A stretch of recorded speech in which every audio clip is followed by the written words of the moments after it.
Oh, shit, son. It's the HooperCast. Welcome to 178. Have I told you about Letterboxd today? Letterboxd. Letterboxd is a social network for film lovers that allows you to track, rate, and review the films that you watch. You can follow other members to get recommendations. You can publish lists of films like your top 10 for the year and a lot more. Letterboxd is free to use. There is no subscription fee, but a pro account will provide you with additional features such as a customized summary of your past year's viewing. If you already have a pro account, guess what? Your year extension is free! If you want to enter, all you have to do is listen to our show, and we will read the code word at random. Then send us an email at HooperCast@gmail.com, HooperCast@gmail.com. Enter the code word in the subject line of the email and make sure to include your Letterboxd username in the email so that when we open it, we know which account to reward. The winner will be selected during the last show of each month. You can also follow our show on Letterboxd. Just search HooperCast. You can check out our lists like the HooperCast show docket and our wish list, the films that we're going to see that we want to watch pretty soon that we will review on the show. Letterboxd.com, Letterboxd.com, Letterboxd.com, baby. Enjoy the HooperCast, and oh my God, what is that?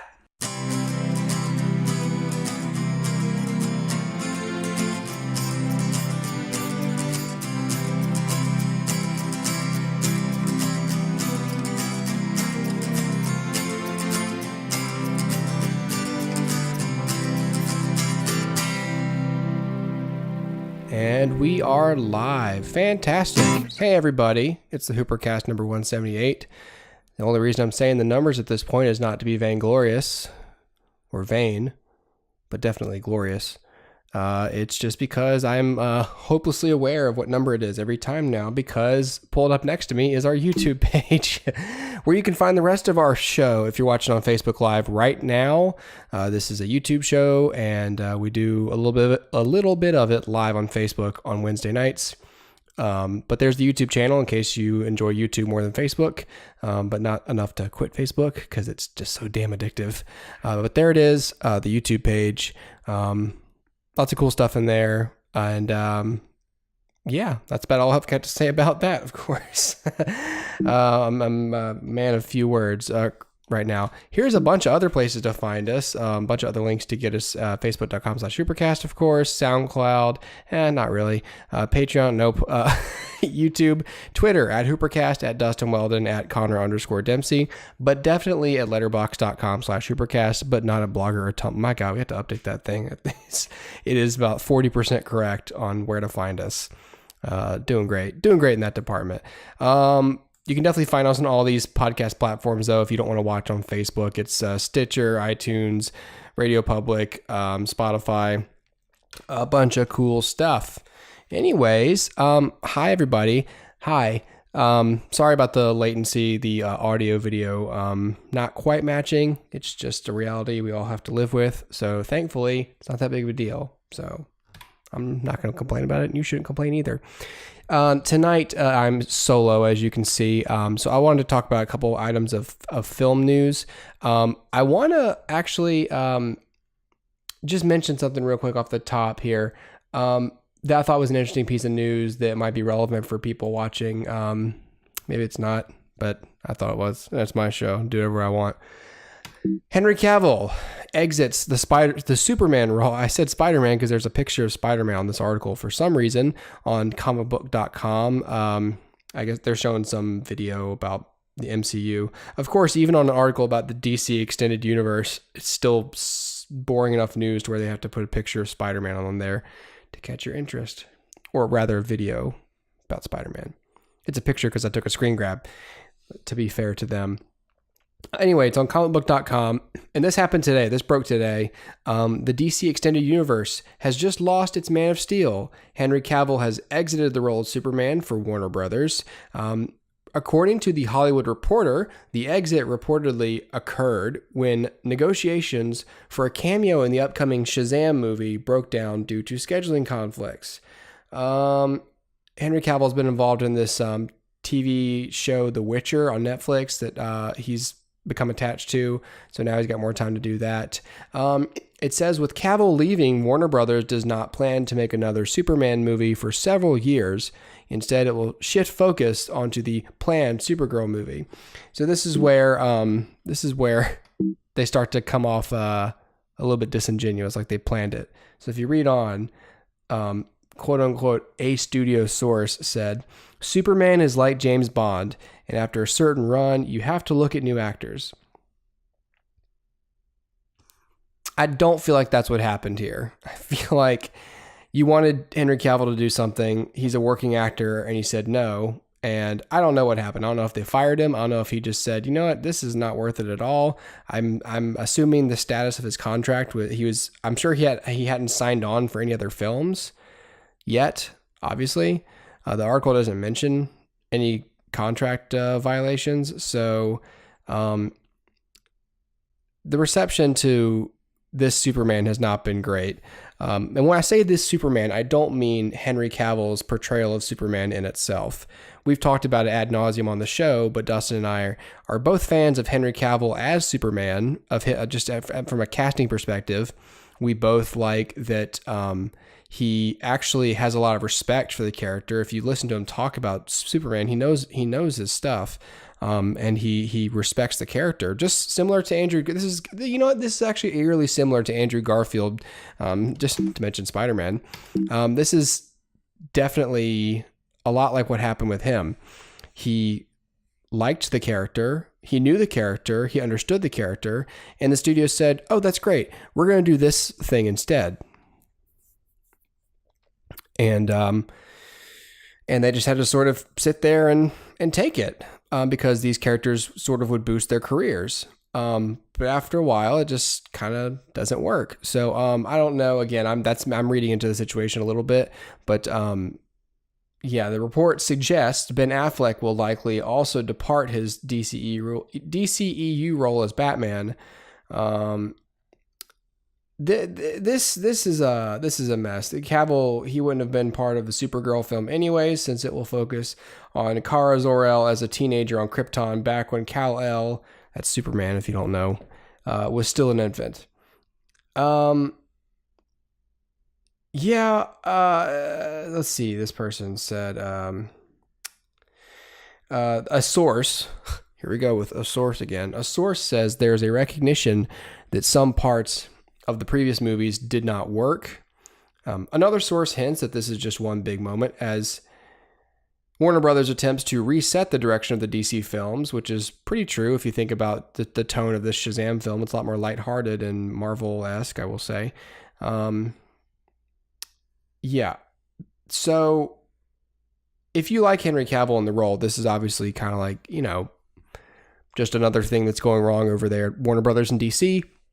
They say that Ben Affleck is likely to exit the role of Batman because it's already been speculated that he's not going to stick around. He's having a lot of personal problems right now. I think he's in alcohol rehab, and he's going through a divorce. Outside of those are personal things, but I just think that if he isn't signed on to do anything, I don't think he has much incentive to put himself through this, especially since review. I liked Henry Cavill in the role of Superman better than I liked Ben Affleck in the role of Batman, but I was fine with them both because that's just the direction they wanted to go, and it fits with the direction they wanted to go. The problem is they kept messing with the direction, and it just really making them both just downer characters. There was no hope, and it was really depressing.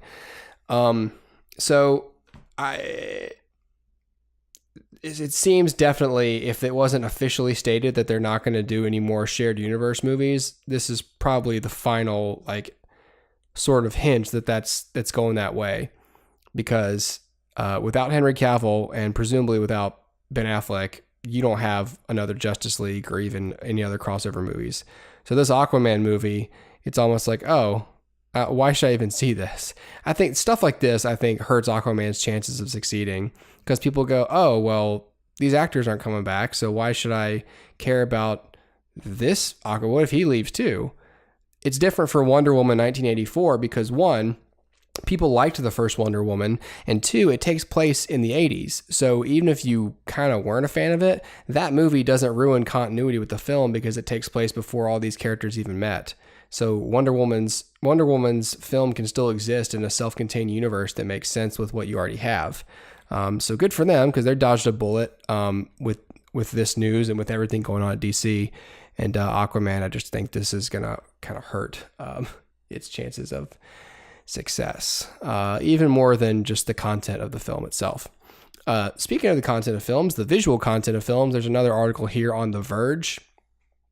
This is more of a technical thing, but this is something that I feel pretty passionately about. So I'm glad this is moving forward. It says Christopher Nolan and Paul Thomas Anderson are talking to TV makers about killing motion smoothing. They have been talking to TV manufacturers and the UHD Alliance about standardizing a reference mode that would more accurately display movies and shows in accordance with creative intent. A letter was sent to the Directors Guild of America where they basically said, it's important for us, and it ought to be important for you, that TVs at home reflect the same technical capabilities as the color monitors you're looking at in an edit bay when you shoot your TV shows and movies. What's going on basically is this. So if you own an LCD television or plasma or LED or 4K, whatever the hell these TVs, I've lost count. There's an option on it, and it's called, it's different on every TV. Mine, it's called Auto Motion Plus or Smooth Motion Plus. I have a Samsung TV. It's called other things on Sony and Westinghouse, all these other things. But what it basically is it's like the refresh rate is higher. It goes from like 60 hertz to 120 hertz. It's like a double the refresh rate. And what it basically does is there is no motion blur in that mode. And it's really cool if you're watching sports. Pretty much just sports is good with Auto Motion or Smooth Motion Plus, motion smoothing. Everything's crystal clear. It's just real, just football looks great with smooth motion. Boxing, just the Olympics, great, because all that stuff, all that quick motion, you see all of it. It's playing out real time, but those are shot differently anyway. But movies look terrible. I watched Back to the Future with the motion smoothing on, and it went from looking great to looking like shit. And really, like it looked so cheap. They made the set look cheap. It made like the practical effects, like any like smoke or any sort of practical effect on screen, made it look really cheap. Just all of a sudden, like all the magic, all the movie magic that I guess was created by motion blur, back with 24 frames per second before there was video and all this, all these frame rate changes in film. The way that our brains have gotten accustomed to watching movies and images, after motion smoothing, it's like, oh, it takes all that away. And now this isn't a thing where I think we should be going, oh, let's just wait it out and we'll get used to it. Nope. That's not what we want. Right now, this setting on TVs is the default.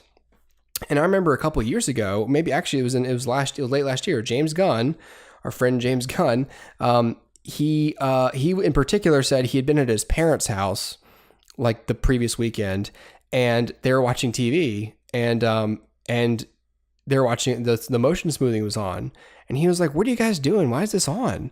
And they're like, "What are you talking about?" Because some people, especially if you bought the TV and you just start watching it, you get used to it, and you're not even aware that you have an option. So if you're not aware you have options, you tend not to fixate on what's wrong. And basically his dad or his mom was like, I don't know what you're talking about. And he went into like the settings and he said it took forever to find where in the television settings it was, but I finally found it and I turned it off. And what he realized, and what people are realizing, is that TV manufacturers leave this on as the default. Which is stupid because it's not a preferable way to watch films. I'll argue it objectively looks bad, but some people might say they don't care. I remember one time on Facebook, I went off about full screen DVDs. I was like, who even buys a full screen DVD? Like widescreen, it's obviously widescreen is what you would want. Like thinking like everyone's going to agree with me. I had a bunch of people be like, I buy full screen all the time. I like how it fills the frame. I don't like the letterbox. I remember thinking like, you guys are out of your mind. Like, why would you want to watch a film that crops the frame just to get the black bars off of it? The film was shot in anamorphic widescreen, 16:9, and you want to watch it on 4:3, like a square? It didn't make any sense to me. Seriously, like it really kind of pissed me off. But I guess I was just thinking like, yo, that's so stupid. But televisions are like this. So again, sports look great with motion smoothing, and it's football season right now. So if you're watching college football, maybe you're watching the Georgia Bulldogs, if your TV's on motion smoothing, it looks great. If you have especially if an HD signal and all the other bells and whistles. NFL looks great. All looks great. But when you're watching something that was shot in 24 or 30 frames per second or something, hold on a second. I'm sorry. See, I really hate when I have to do that live, but my daughter is not sleeping. So, anyways, where was I? Sports. Looks great. But when you're watching something that was meant to be seen differently, it's really kind of stupid and aggravating that they made the default something that's going to ruin that picture. So that's a really a long way of saying Chris Nolan and Paul Thomas Anderson sort of is making the Directors Guild aware of this if they weren't already, and more like we need to be in contact with TV manufacturers, because all they really want is for them to make it not, just turn the default, just make that not the default. Now, if you, the article goes on to say, TV manufacturers are reportedly open to the idea, which is good, but they want to know the specifics on what would be important to directors. The survey that they sent the DGA includes questions like, how important is it to you to have a simple way to get consumers' home TV set up similar to monitors in the color grading suites for viewing film and television content that you created? And would you expect this reference mode to be called the same thing on different manufacturers of TVs? That makes sense, because Sony might say, we have a cool, dumb name that we want to call this thing, like Ultra Smooth Motion Amazing Spider-Man Plus, or Emoji Movie Plus. Samsung might want to call it motion smoothing. Toshiba, whoever, I don't know, Vizio might want to call it reference mode, because it's the most accurate thing to what the filmmakers are doing. I think if it was called the same thing, it would be easier for people to recognize it, but I don't think that's going to happen. The article goes on to say Nolan and Anderson are far from the first directors to campaign against motion smoothing. They mentioned Reed Morano started a petition several years ago to try and stop the default setting. She points out there it is, soap opera. It looks like a soap opera. The way that a soap opera looks, it just looks cheap sets, cheap video. It just looks bad. And then they mentioned James Gunn. They also mentioned that people like Christopher McQuarrie and Rian Johnson have been outspoken about the issue. Rian Johnson directed The Last Jedi, if you don't know who he is before all that. He said, if you want movies to look like liquid diarrhea, then fine, but it should be a choice you make, not a hoop that everyone has to jump through to unmake. Which is exactly right. Anytime, it's like when you get a big platter of sandwiches at work and you ask people like, we want to get them, the cold cuts and the clubs and all that stuff. And then, some people in the office are vegetarian, right? So you're like, okay, we'll get some vegetarian sandwiches. And so maybe in an office of 20 people, you have one or two vegetarians. So you come back with, 30 sandwiches and 15 of them are vegetarian. It's like, okay, so I know we have vegetarians and people who don't want to eat meat, but it's not an even split. It's 10% of people. So you shouldn't.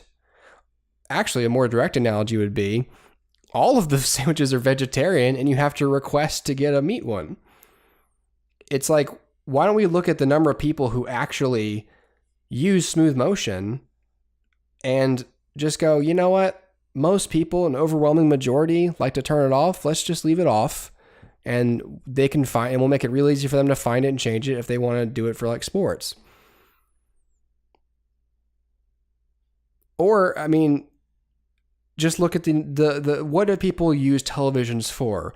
Like what percent of watch time is dedicated to sports versus movies? And I still think it would come out more to movies and television than it would be sporting events. So you'd still turn it off.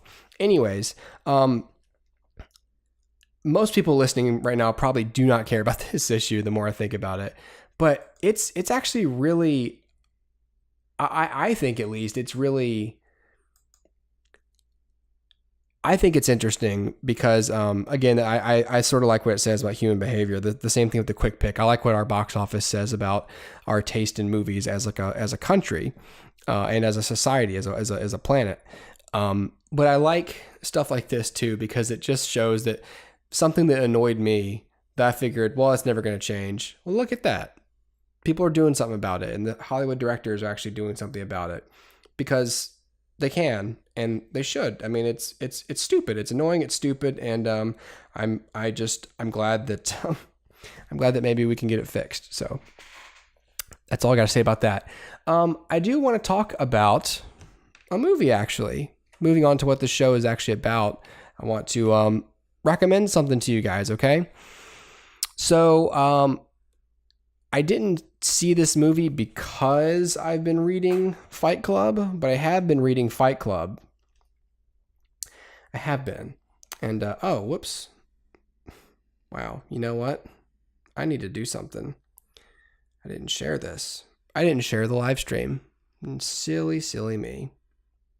That's a dumb thing to do. Okay, well,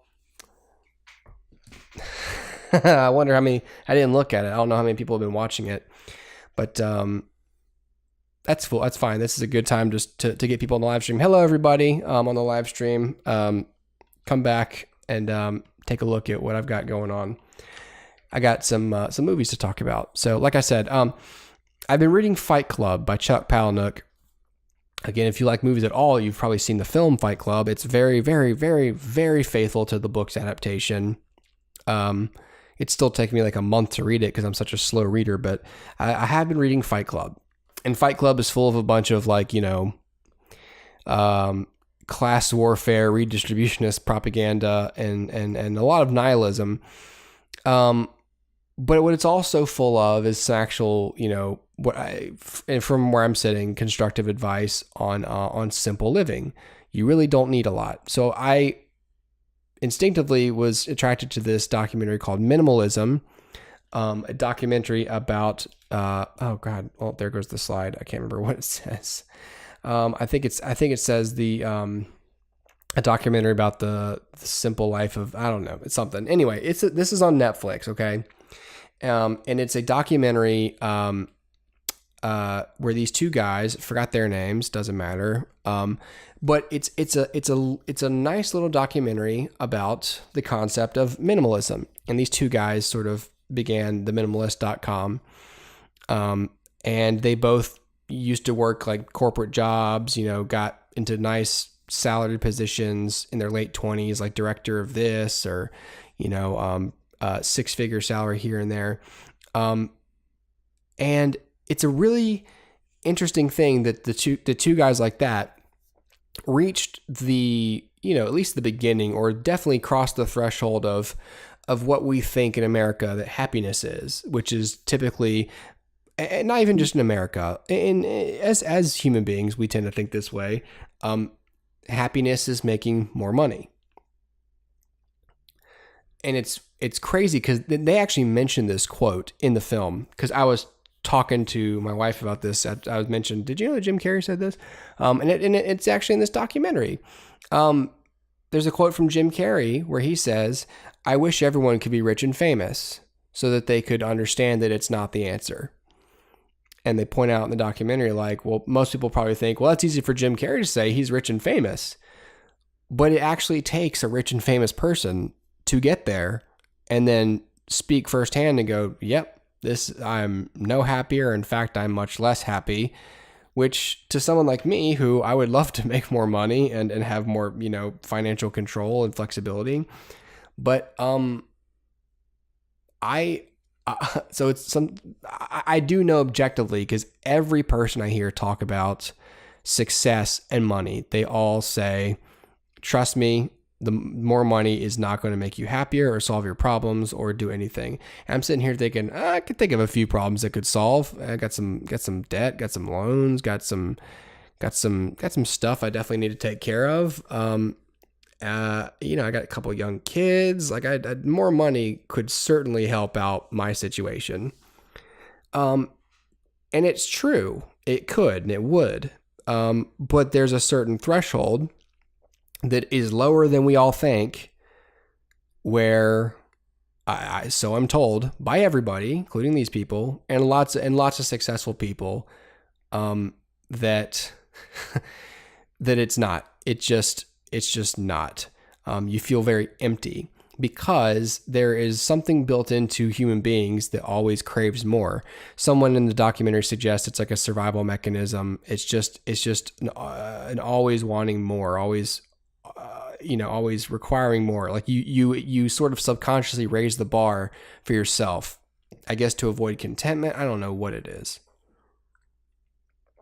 I don't know why we do it, but those two guys right there are the ones. And they both reached a point in their lives where they were like, I can't do this. And they live in very, very bare apartments. They only have what they need. This couple, same type of deal. Some of these people actually live in those tiny houses that you see on like HG. There's one like on HGTV. There's a show called Tiny Houses, and I've watched this with Mrs. Hooper, and we've loved it because the concept. It's really kind of cool. Just the fact that you can actually live in that small square footage. You have foldable beds or very easily assembled tables. Just not a lot of stuff. And yet you still have all the necessities. You have a place to sleep. You have a place to entertain guests. You have a kitchen, a bathroom, and maybe you're surrounded by nature. But whatever it is, this little box that you own, maybe it costs you $10,000 right there out of pocket, but you own it. You're not paying on it. You got no interest on it.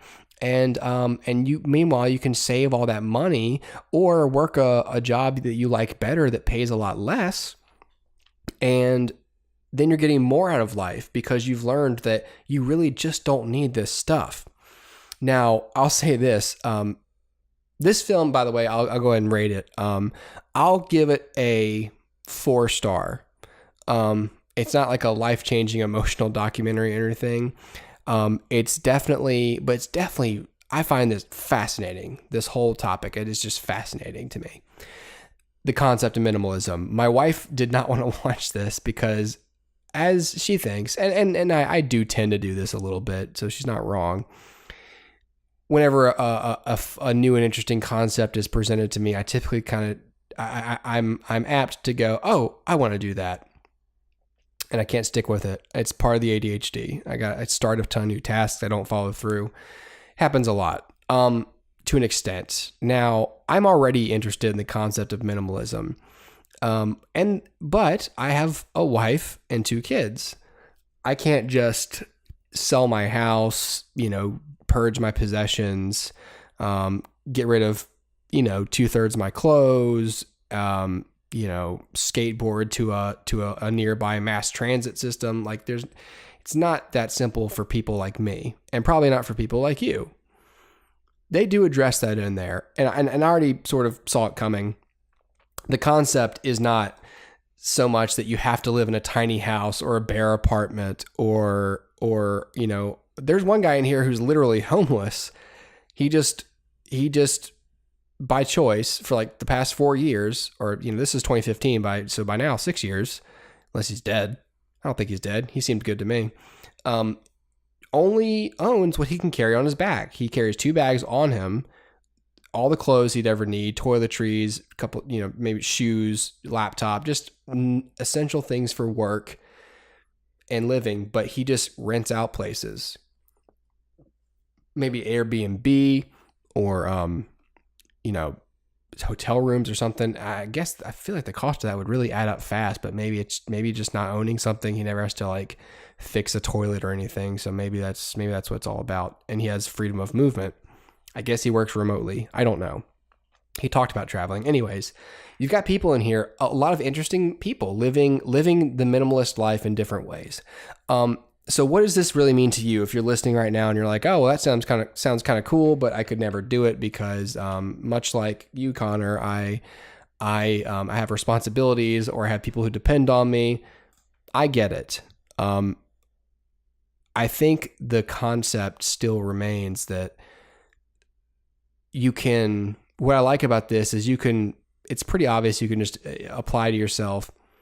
Like, you don't have to get rid of your stuff, but you ought to be conscious of how dependent you are on things. I think there's a quote in the movie that says, I think one of the things they say at their speaking tours, which by the way, these guys have a book called, I put it on my library list today. It's called Everything That Remains, I think. Everything That Remains. And this, so in the film, they're on like a 10-month book tour. And in one of the talks that they give, they say something like, make sure that you love people and use things, because the other way around doesn't work. It sounds kind of hokey, but it really is. Like, obviously you want to invest in your relationships with people, experiences, relationships, and not invest your identity in things or money. And I feel like I need not say much more because, I don't know, just again, like for a lot of people I know, we'll talk about it a lot where we go, yeah, I know money doesn't buy happiness, but like it could get me out of a tough spot and I could be happier quicker. And again, there's a measure of truth to that. And I can't speak from experience that more money won't make you happy, because I don't know that. But what I do know is that every successful person I'll listen to in interviews, or that I know personally, they all say the same thing. And I feel like if you had enough money to be able to go, oh yeah, money's great. Like, I don't think you go around and lie about money and happiness just because it's like part of the making lots of money club that you have to tell people that money's not the answer so you can keep more money for yourself. I don't know what it is.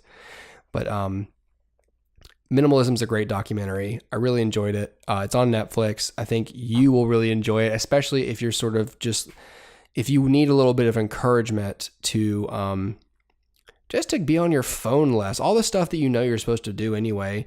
It's a real crisp, clean, sleek. It would be ironic if it was a super long documentary. It's like 70 minutes, and it's a nice little push and motivator to depend on less in your life so that you can actually save more of your money and have more financial freedom to either get out of debt faster or live the way you want to live, or have more financial wiggle room, which is really my goal. It's like, just depend on less things so you can ultimately spend less money on stuff that doesn't matter. But for some people, it's about, I want to be able to cut down on my dependence on things so that I can quit my corporate gig, be a poet, and not have to worry about only making, $1,000 a month because I live in the woods and I'm happy, type of thing. So there's a bunch of different things in here for different people. So I highly recommend Minimalism, the documentary. I'm sure that Minimalism, the concept, would work for lots of people as well. So I'll quit blathering on about Minimalism. I just thought it was great. I just thought it was a good documentary. Anyways. Okay, I'm going to cut the live stream off. There's other stuff I want to talk about, but to do that, I think you ought to go over to the YouTube channel and check out the rest of the show there. Give us a like or not a like, give us a like here. Follow this page. You can take part in the live stream. If you're watching on YouTube right now and it's later, we do the show live on facebook.com/HooperCast every Wednesday night. Follow and like the page to take part in it, to submit questions, which I don't think anyone, oh God, there we go. People submitted questions. Sorry guys, I wasn't even looking at you. My brother's joking around. Sorry. I'm sorry. There's people watching and I didn't even look. Including a real radio host. Ricardo's here. Hey, Ricardo. Am I doing okay? Because there's people out here who are professionals at talking on these microphones, and I always get self-conscious when they watch my show because I think they're probably just sitting there going, what an amateur. What a rube. Oh, and my brother's here. Hi. Okay, I'm going to stop talking because if you're watching on YouTube right now, you don't care about these people watching the live stream at all. Okay. That's it. That's it for the live segment of the show. Go to YouTube, subscribe to the channel, get us to 1,000 subscribers. We're trying to get to 1,000 so we can actually make some money on the show. So even if you don't use YouTube, I know it's a strange thing to go do something on YouTube, but go over to YouTube. I don't know who doesn't use YouTube. Really? Like, no, if you watch videos on the internet, I guess you could watch them on Facebook, but that started with YouTube. You can't do that. You can't go to Facebook and skip YouTube. I know YouTube kind of sucks in a lot of ways. Like, I know that they're sort of weird about whatever content they like and stuff, but they haven't touched on it. They haven't done anything to our show yet, so I can't really. Just go over to YouTube and like and subscribe to the channel. Help us out. Be a bro. Be a bro. See you next week.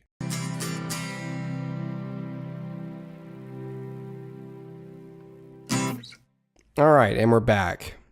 You just realized these headphones aren't plugged into anything. I don't know why I'm wearing these. Like an idiot. Wow. I'm tired. Okay. I'm going to, whoops. Need to close out preview. I don't know why that's open. Okay. I want to talk about one more film. I'm recording this on September 12th. It is the 17th anniversary. Yesterday was the 17th anniversary of the September 11th attacks. So I'm not going to get, too much into it. We all know how serious and devastating that day was, especially if you were in New York City or you are a first responder, or more importantly, you lost somebody. There were 2,977 victims that day in the towers, below, passengers on the plane, pilots, stewardesses, or flight attendants. And it's a real emotional day, and a lot of people have a lot of feelings about it. I was in 7th grade, I think, at the time, 2001. I was 12.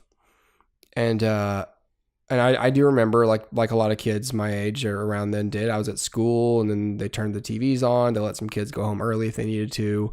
And then you watch the news coverage on the following days, and maybe you get a little bit too addicted to the coverage of it. And I'd go through periods where I'd hit a year where I just spent a day just looking on YouTube at 9/11 stuff, just re-experiencing the attacks.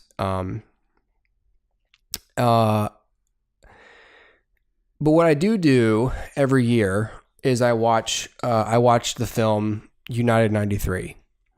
And I think I've talked about it on the show before. So if you've heard this is the last review of the show. So if this is all I'm talking about for the rest of it. So if you want to, cut the show off, I get it. But this is the part where I talk about United 93. This film came out in, I believe, 2006. Again, I could look at the dates on these things, but I don't. And I'm usually closely right. But United 93 is directed by Paul Greengrass.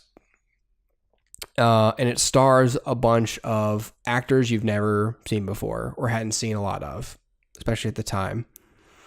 And it's about the United 93 was the plane that did not reach its target. which a lot of people speculated to be the White House. I think they finally figured out that it was the White House. Anyways, 93 was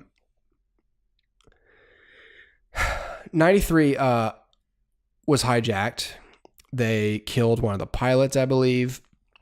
They killed a couple of passengers who, during the struggle when the hijackers initially took the plane. And it incorporates a lot of real footage from the day, particularly news coverage. And there's a couple actors, but there's one notable actor in here who's playing himself. His name is Ben Slaney, and he was like the head of I can't remember his official title, so forgive me for getting this wrong. I'm just doing this off the cuff. I don't do a lot of prep. There he is. There's not a lot of prep that we do for the show. I didn't take the time to pull up his title, so forgive me. Forgive me, Ben Slaney. But he was like in charge of the air traffic control, and I believe it was his last day on the job. I think he was retiring the following day. So I do believe it was his final day on the job. And so he's in the film playing himself, which kind of adds an extra level of realism when you have an actor directly involved like that, who was there, who can really help fact check you. And again, and it's good of Paul Greengrass to have included him in that process. And it's good that none of these people are really portrayed by people because you don't carry any sort of like preconceived notions about them at all. It's not like one of the people on the plane is played by like I don't know, like Matt Damon or anybody like that you already have opinions about. Because it comes off and it really helps you see these people as the people on the plane who died. I really am affected and moved and emotionally touched by courage. I think it's why I'm so drawn to superhero films. I get a lot out of, and I'm really deeply inspired by any film where people lay down their lives, or they put their lives in jeopardy, or they take heroic action knowing that they might not survive, but they're serving a higher purpose. There's a lot of conspiracy theories out there about 9/11 that I'm not going to address, except for the one. People think that the U.S. government shot the plane down. People think that maybe the pilot just screwed up or lost his nerve and crashed the plane himself. I don't know all the facts, but from the research I do every year on this topic, if I remember correctly, there's black box recordings from the plane that indicate that the passengers did in fact reach the cockpit. So if you're unaware, which I don't know how you could be, I don't know how a single person watching this right now can be unaware of the circumstances of Flight 93. But all morning, the two American Airlines planes, I think there was another United flight. I think the one that hit the Pentagon was United, or maybe it was American Airlines as well. But, you had the three planes. You had the one plane in the North Tower, one plane in the South Tower, one in the Pentagon. And 93, if I remember correctly, was supposed to be the White House. They're going to crash that thing into the White House. President wasn't even there at the time. He was in Florida reading to a bunch of kids. But still, a lot of staff would have been killed. It would have been a very iconic strike against America to see the White House on fire like it would have been. And every time I see these images, especially this one of the second plane just about to hit, it's so eerie. It's so eerie. I mean, think about what it must have been like to be on the plane, knowing, and I bet at the time too, like, I don't think most of those people knew that they were about to be killed. I think they knew the plane was taken.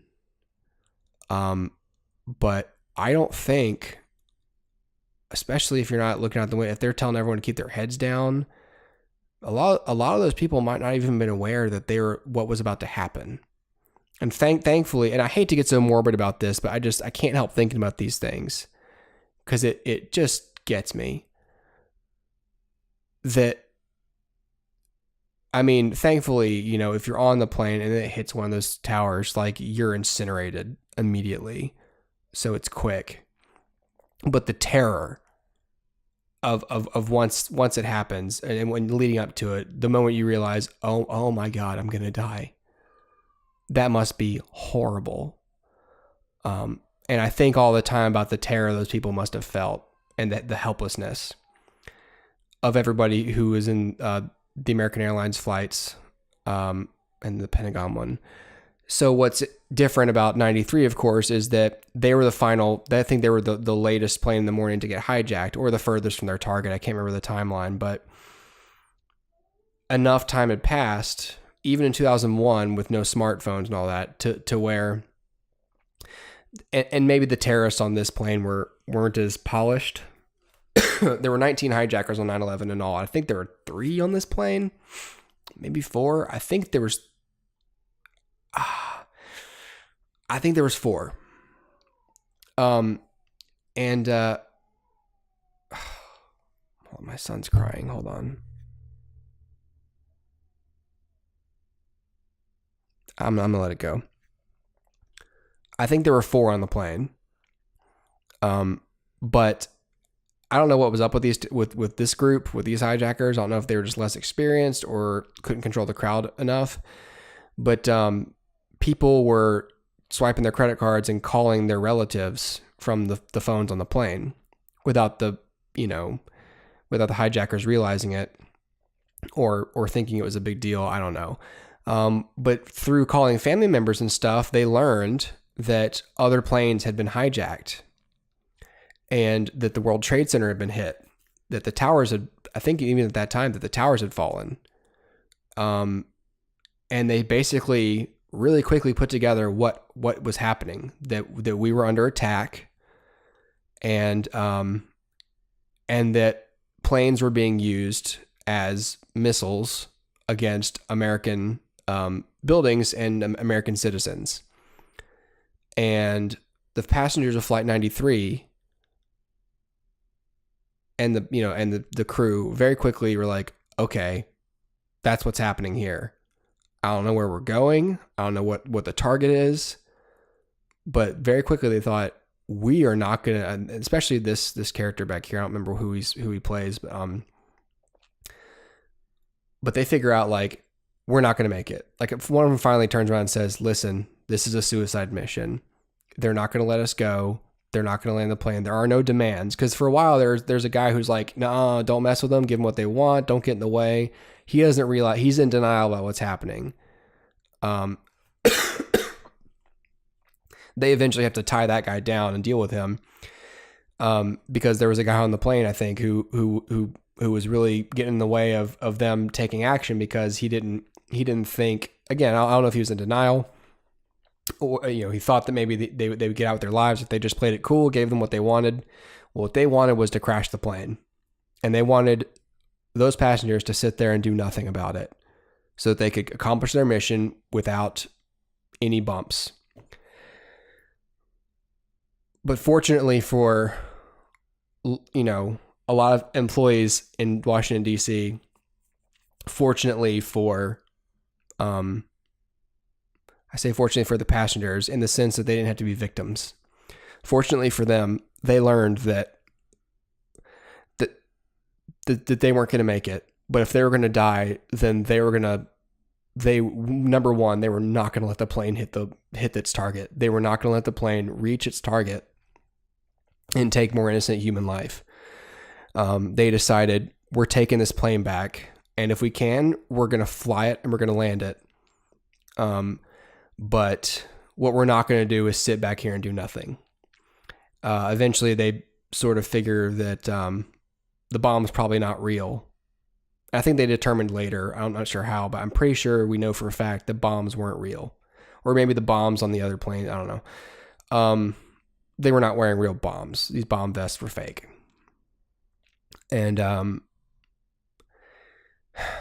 the tension builds so much, especially because as a viewer, you know what happened that day. You know that they're not going to make it. But you're still so invested in these characters, and you feel like you know these people. And I think that's the point. I think they want you to remember these people, and remember the day, and their initial terror, and how they sort of,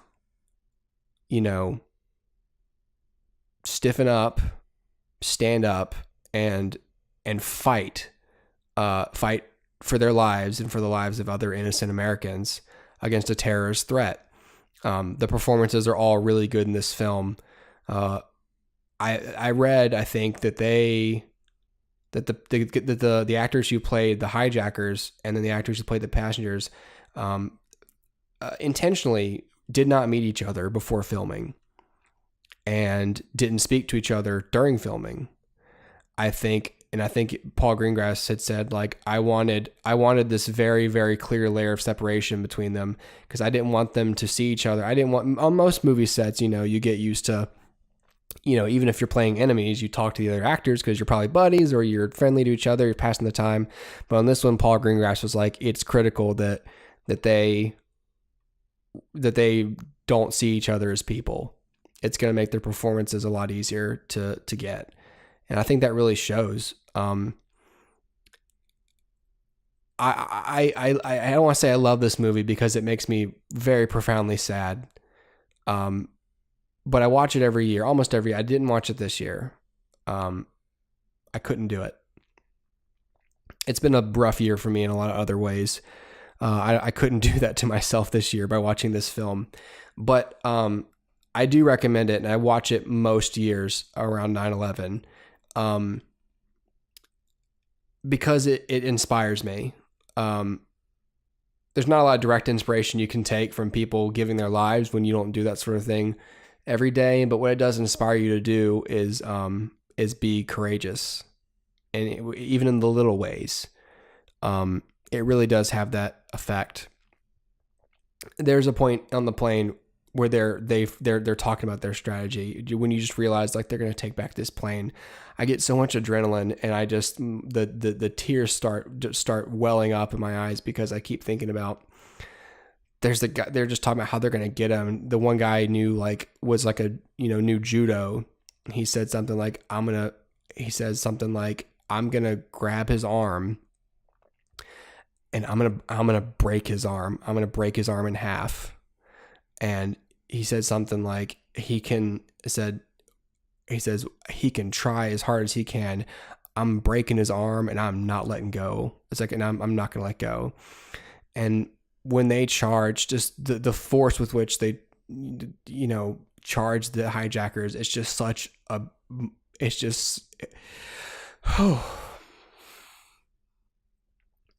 it's such a emotional moment.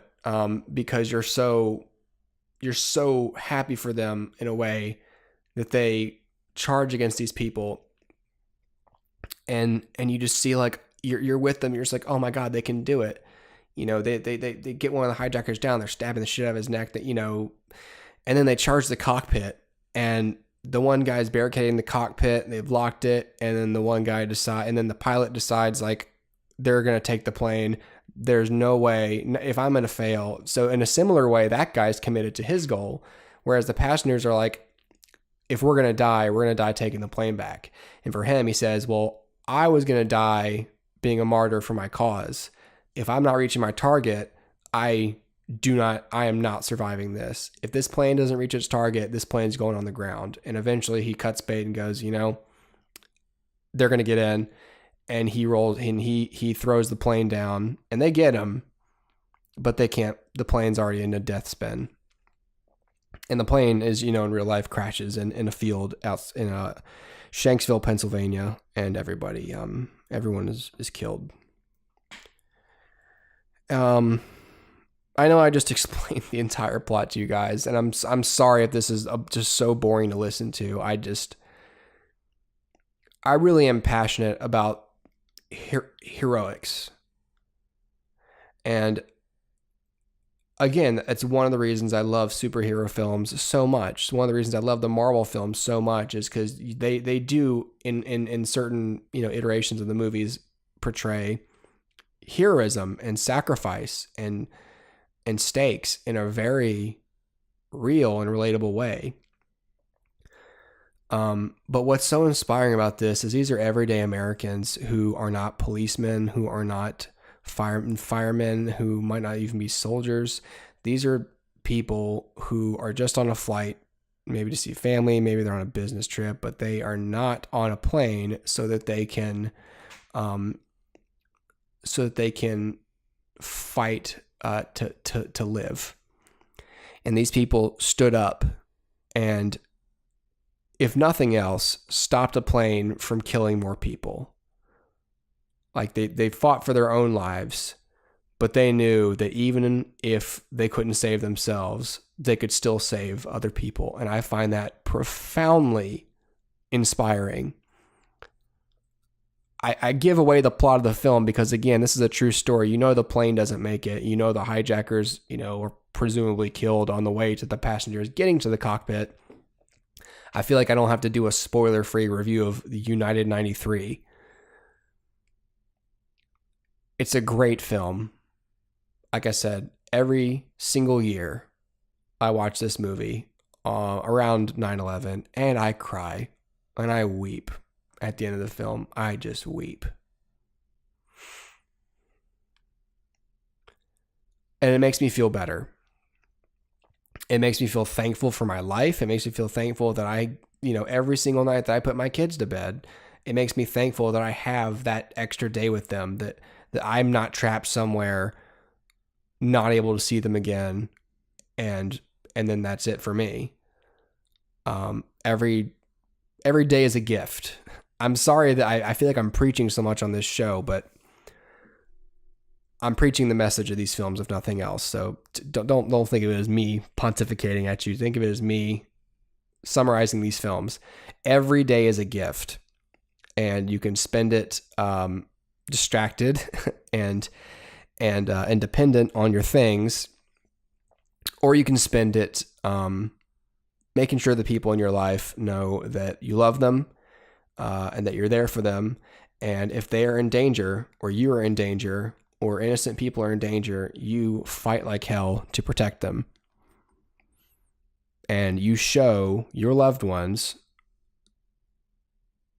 that you're the kind of person who would put an innocent person above yourself, and that you would use whatever power or might or physical capabilities, intelligence, whatever it is, that you would use everything you have to fight for somebody else.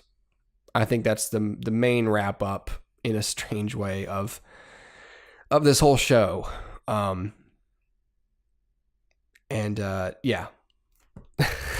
United 93. I've never rated the film before. I guess I would give it I'd give it 4.5 stars. What's why not 5? I don't know. It's just, I don't know why I would give it that, except it's just like, I don't love the film.